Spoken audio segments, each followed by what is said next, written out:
Well, good morning. I hope you're having a good day. While most of the focus in the world of politics is on the upcoming elections, there are still a lot of decisions to be made in the Michigan legislature.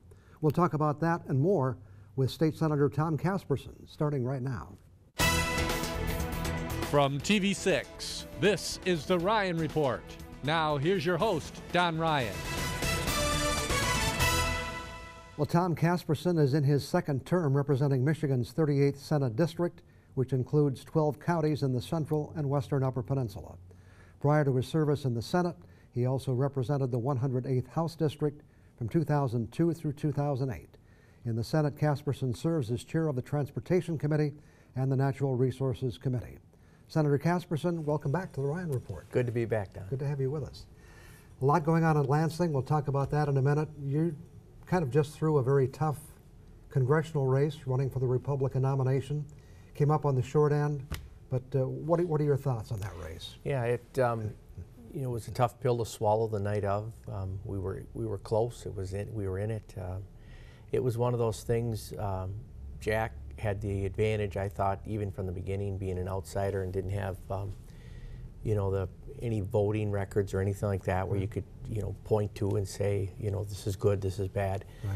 And it was kind of the timing for Jack. He was in the right place at the right time, I think, with being the outsider. Although for a lot of people he was a surprise, I think, in that going into the race, people thought you and Jason Allen would be the two contenders for that. We did too, and that, our strategy really played around that. We really did think it was going to come down to two of us, and he had a Senate district behind him, and I felt we could work well with our Senate district. So Jack really was the unknown, but in the end, the outsider played well, and Jack's commercials showed that, and that's kind of how he played the card, to get there. But at the end, for me, it was disappointing. It hurts, it stings a little bit, to lose something like that. But at the same time, the good news for me and my family was when we looked at the numbers, and the numbers we received in the 38th Senate District were really outstanding, in my opinion. And I every chance I get, I tell people thank you. For the people that I represent, it felt good to know that people that knew me were willing to give me a vote, and that was important to me. And you carried the whole UP, and you carried 14 out of 15 counties in the UP, I believe. We did. We even took, I believe it was Mackinac County. We did well all the way across the region for those that knew me. And in Lansing, working in Lansing, many of the issues we deal with really are UP issues, so we find ourselves in the middle of working with Chippewa, Mackinac, and Luce County as well. I represented Luce County for my first term, but the UP as a whole, it's just kind of a natural migration of working with all the counties, even though 3 of them aren't even part of my district. Campaign got a little nasty toward the end.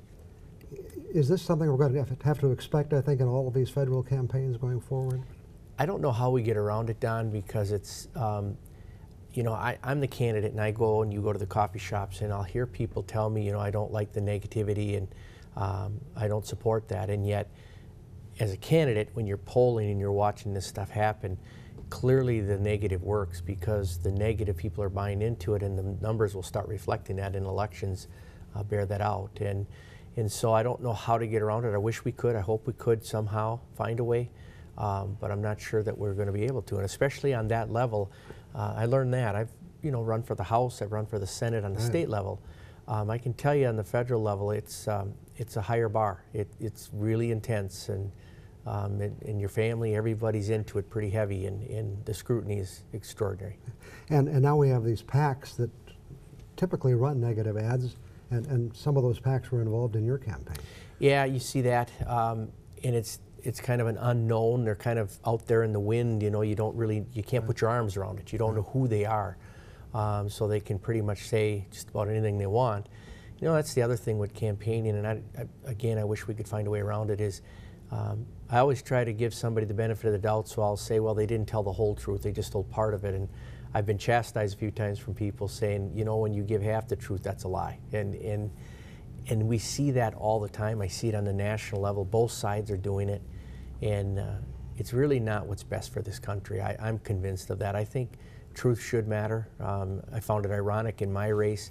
I continually got hammered on the wolf issue that I was lying, and I knew the difference. I knew what had happened there, but when you got that much money coming at you and you got a limited amount of time, there's no time to really try to straighten that out. Okay. Let's jump to some issues. Just recently, we've had some issues at the Kinross prison. And I guess we kind of question the transparency of the Department of Commerce, or Department of Corrections. What's your reaction to what was happening there? Yeah, I'm concerned because, you know, I know the UP team, John Kevla and myself and Ed McBroom and Scott Danda, have been very heavily involved in corrections because of the nature of the amount of corrections facilities we have here, but the issues themselves. And we've been warned multiple times about certain activities that are going on within the corrections. By that I mean decisions that Lansing makes on how we're going to do policy within these corrections. I'll cite food service as the example, and that we got to be careful because these things can cause problems. I don't know enough of the issue now at Kinross to know if that played a role at all in any of this, but we have been warned about it, and it does concern me that when you're dealing with people's their food and those type of things, and when you're dealing with corrections, you're dealing with something pretty extreme, and we have to really raise the bar pretty high. And that's why you look at our guards and the people behind the walls that are protecting us from letting those people out. They got quite a job on their hands. And they're pretty concerned about what's been happening. Obviously they have a vested interest, but they feel that some of these cuts have gone too deep in the wrong direction.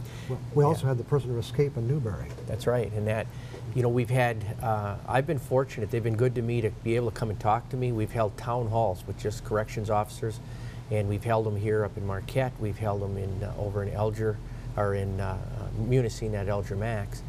And you get a pretty good insight when you talk to the group. If you've got one guy complaining about something and he's the only person or she's the only person, but you got to take that a little bit with a grain of salt. But when you get the whole group coming in saying exactly the same thing, I think we better start listening to these people. Okay. I've got some more I want to ask you on this same subject, but we'll get back to that in just a minute. Back with more on the Ryan Report after we take this break.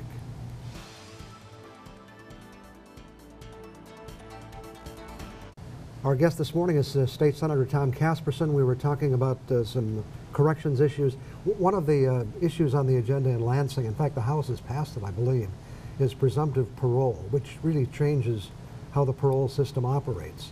The Attorney General is against it, Bill Schuette. I know the Marquette County Prosecutor recently said he's against it. In fact, I believe the county prosecutors across the state are against it. What's your opinion on this? Yeah, I'll be opposing it when it gets to us as well. It gets back to what we talked about a few minutes ago, Don, and that is cutting budgets and watching how we're spending the money. I would be the first to say we're in a position we need to do that, but when it comes to corrections, we got to be careful when we only focus on how much money we can save versus safety. And in this particular case, we've been through this before, and they've tried this in the past to run this through, and it didn't make it all the way. And apparently, this is a second go around. They're going to try and do this again. I'm concerned because I hate to see the motivation being if we can get people out earlier, maybe close some more prisons, and then sign off on the books and say we saved money. I don't know if that's the best policy. I don't believe it is. Right. Cost cutting is important, but I think public safety comes first, perhaps. That's exactly right, and that's what my concern is that we might be getting too much into trying to cut the cost versus really weighing out the safety part of it and making sure that there's a cost to us being safe. There's no way around that. No question. Shifting gears, Gogebic County experienced some really devastating storm activity back in July. The state's been involved. Are we getting Gogebic County the help they need? They haven't yet. We've been pushing on them a little bit. I was down there last week talking with the administration. We do need to expedite, I think, and get this thing rolling faster than later because we're heading into what a lot of people probably wouldn't think about. We're heading into the winter season. And that might not sound like a big deal, but I've been there and looked at what they've had to endure. Some of what they fix is temporary. If you don't shore that up, and then you have next spring break, thaw, and say a heavy rain or something, we could end up with these problems all over again. And so that's why it's important. The county, the local people don't have the kind of money it would take to get that done. The state has to step in and help. The feds, it would be great if the feds could as well, but right now I'm dealing with the state, so I think the state needs to get in there and quick. Are we hopeful they will? Yeah, absolutely. I think it's a matter of the numbers and then how they're going to distribute it and who's going to do the work. Okay. Medical marijuana. Bill passed in the Senate, I believe, and gone to the House. Those who oppose it say it's opening the door to marijuana use. Others say, you know, it really brings under control a difficult situation. What was your opinion on this bill? Yeah, I voted no on the whole thing. Part of it for that reason, but also they had tie-barred two issues together. And I use the term edibles. They use some edibles where they put the marijuana right into them. A lot of times you'll hear jokes about brownies, people having brownies, that type of thing, but candy and different things like that. They tie-barred those two issues together. Law enforcement does need a better way, better tools to control this, what's happening in our local community. So there was, I think, a good component to it, but when they put the whole thing together, that was my reasoning for not supporting. I would argue, Don, that we regulate hot dog stands at baseball games more than we regulate what's going on with these edibles, with these medical marijuana. Why are we creating a three-tiered system like we have with alcohol with this marijuana issue? Why are we not producing the medical marijuana that needs to be produced, process it, send it to a pharmacist, and you go and get it like a prescription, just like you would get it from any other prescription that a doctor would prescribe? That would be the simple way to do this. It would be, I think, the safest way to do this. And instead, we're promoting this three-tiered system that creates, I think, a lot of money, number one, and people can control that, and a handful of people can control a system like that. I don't see why we're doing that other than the next step, which you talked about. I think there's a lot of agreement that the present system doesn't work well. Why can't we get to something better? Well, I think because, my opinion, we're adding too much into it. We're in, like I mentioned, a three-tiered system. I don't know of anybody that would disagree if we set up a system to produce the medical marijuana in a safe environment, produced it, made sure it was regulated so that it was safe as it came out of those places, and then processed it to be sending out to our pharmacists, and then as a doctor prescribes it for medical use, then you go to a pharmacist and pick it up just like you'd pick up any other prescription. I don't think there would have been an argument anywhere, but we're coming up with this complicated three-tiered system that, to me, looks like we're going right down the same path we did with the beer and the alcohol, and it's a complicated system, and a lot of money's involved, and hard to change anything. Just quickly, I think people know the issue, what the issue is, but dark stores kind of held up in the Senate. Are we likely to see some action? Yeah, I'm hoping. The chairman, Jack Brandenburg, is the chairman. I serve on finance, the committee this will go through. I believe I have the votes. It's a matter of the will of them to take it up, and I think this is coming down to a leadership issue. It cleared the House with flying colors. I am so convinced we're on the right side of the argument. The opposition, if any, has tried to twist this into a idea that somehow we're trying to raise taxes on businesses, and that's inappropriate. And that's, for me, that's farthest thing from the truth. I'm looking for fair taxation. When you look at what they've done with these dark stores, these box stores, is they have given them an enormous break, and really created an unfair taxation system with anybody else that does business or competes with them. So it does need to be fixed, and I think the Senate needs to take this up. Okay, have to take another break. We'll be back with more on the Ryan Report in just 2 minutes.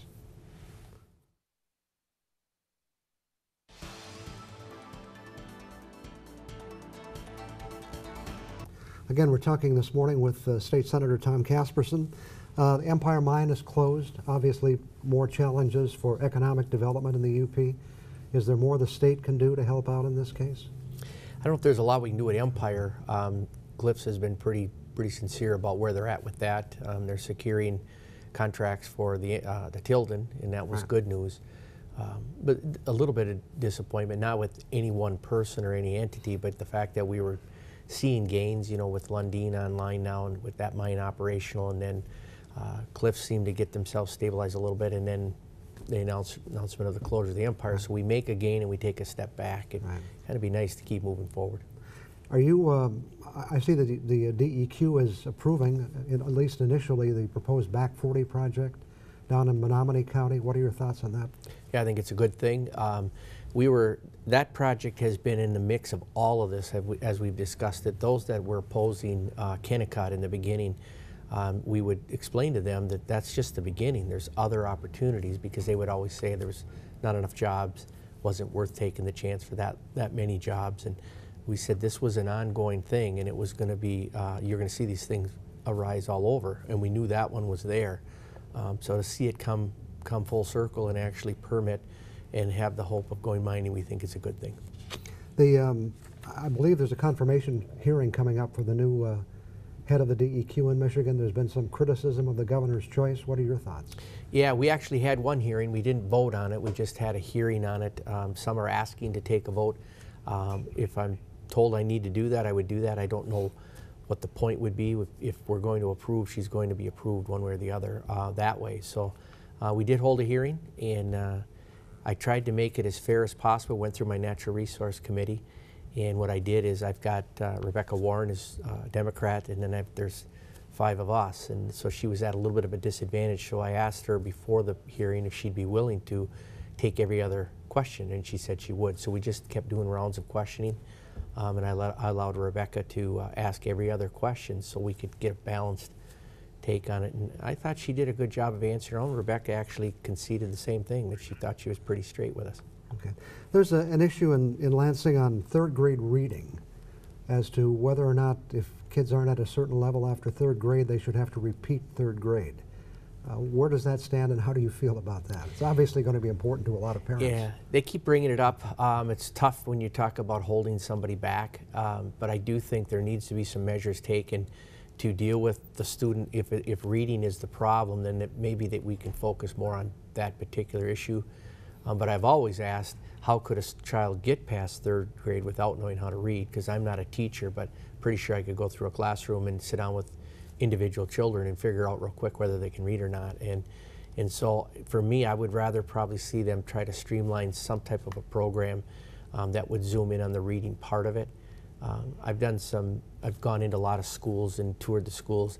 Hannahville, over my way in Delta County, in Menominee County, they have a reading program with their kids. I'm very impressed with it. It's something where they work with kids from early on the reading.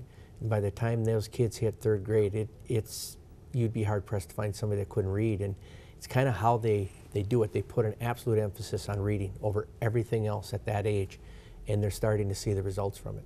Okay. Back to politics. You're not up for election. You have 2 more years in your term. Are you involved politically in this election at all? A little bit. I've been, since the primary is over, I've been working with Jack Bergman, who won on our side of the aisle, and I've done some meetings now with him and introduced him around to people that I knew, just so people can get to know him. But not really. After going through something like that, I pulled back a little bit and started focusing a little bit more heavy on the Senate stuff that I deal with, and spend some time with the family. I've got 3 beautiful little grandchildren now, and I miss them. And with the campaign, I was gone so much I didn't get to see them. And so we're trying to spend a little more time there right now. And a tragedy this week, you lost one of your colleagues in Lansing. We did. We lost Peter Patalia. Pete was a guy that I knew all the way back to 2008 when I had originally run for Congress, when Bart Stupek was our congressman. Pete helped me, him and his wife, both Karen and Pete, helped me over in Alpena, and I got to know him, became good friends with him. And ultimately, Pete ran and got into the House, and he was serving his last term. Pete is the chairman of Transportation on the House side. I chair Transportation on the Senate side.